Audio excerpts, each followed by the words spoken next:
Okay, Fury Road.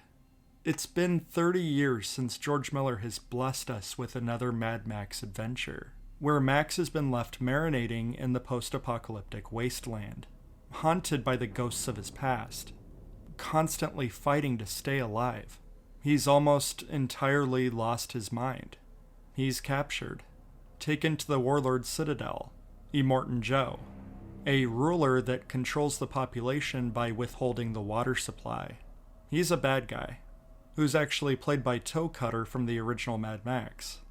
One of the lieutenants is Furiosa, and she drives an armored war rig to trade supplies with two allied settlements, the Bullet Town and Gas Farm.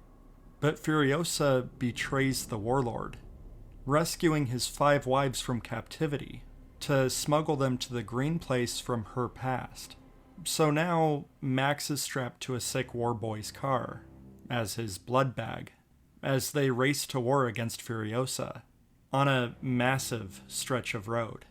I guess it's pretty appropriately titled Fury Road.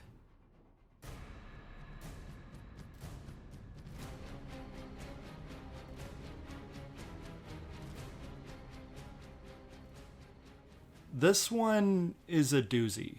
All of the Mad Max movies have been pretty unique to this point, and this one is most comparable to The Road Warrior, with an extremely simple premise, a very silent protagonist, and a much larger focus on the sheer spectacle and chaos. The movies have always been ridiculous, but this one goes beyond that. This one is just sheer insanity. Most of the movie's runtime is a prolonged action sequence. It really is a non-stop rush of adrenaline. And in the spirit of the previous movies, as vibrant and fantastical as this is, most of the effects here are practical.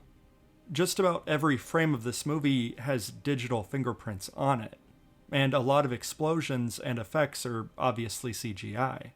But a lot of dirt and sweat and tears went into making this as authentically as they could.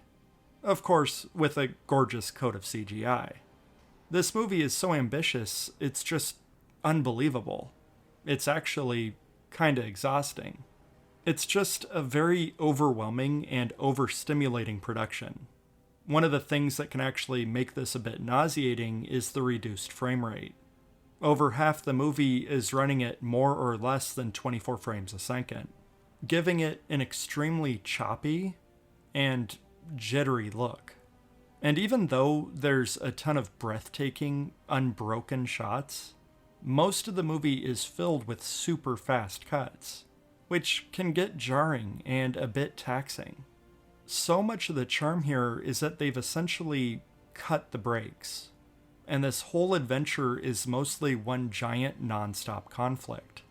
But we do get these little breaks to catch our breath, and these small human moments are really appreciated and necessary to make us care about the mission. There's also a lot of interlaced humor mixed in with all the violence, which keeps things from getting dull. This movie is the definition of show, don't tell, just like with The Road Warrior. And they give us just enough information to understand our characters and their motivations. George Miller wanted to make a movie that any person from any culture could watch and fully understand what is happening without the language barrier. It helps that the plot is very straightforward. But Mad Max isn't just about stunt work. A huge part of its identity is in its fantastical, absurdist world building. And there's so much here to appreciate that isn't just on the road. The warlord's main fortress is super cool, and there's this absurd sense of scale. We've moved on from junkyard raiders and scrap. This is beyond Thunderdome and Bartertown. This is what it looks like when we have an all-powerful emperor who hoards everything for his royal family. 99% of the population is left dehydrated, suffering. And he has this massive army of malnourished suicide bombers. They die for glory, to be witnessed, and born into paradise, in Valhalla, for their sacrifice to their beloved leader. All of this stuff is really fascinating. And it's so fresh and original. And there's a lot of interesting concepts that are just completely unexplained. But not unexplored, you just have to pay attention and interpret things for yourself. I wish Fury Road expanded on these ideas. Let the movie breathe a bit. Let us take it all in. But it rarely takes its foot off the gas.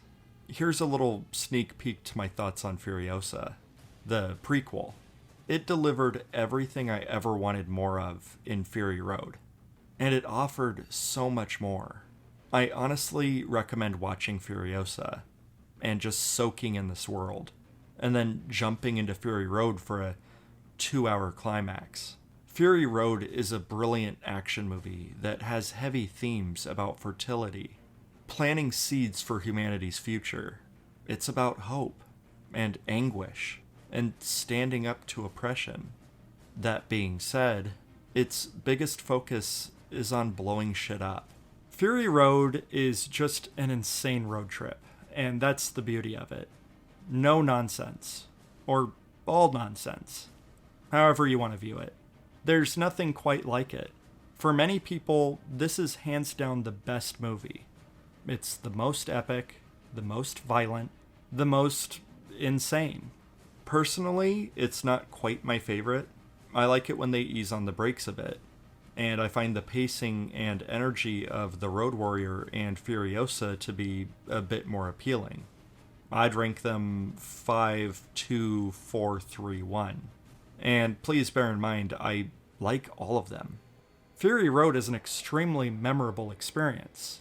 It's a movie most people should check out, and it's a total blast from start to finish.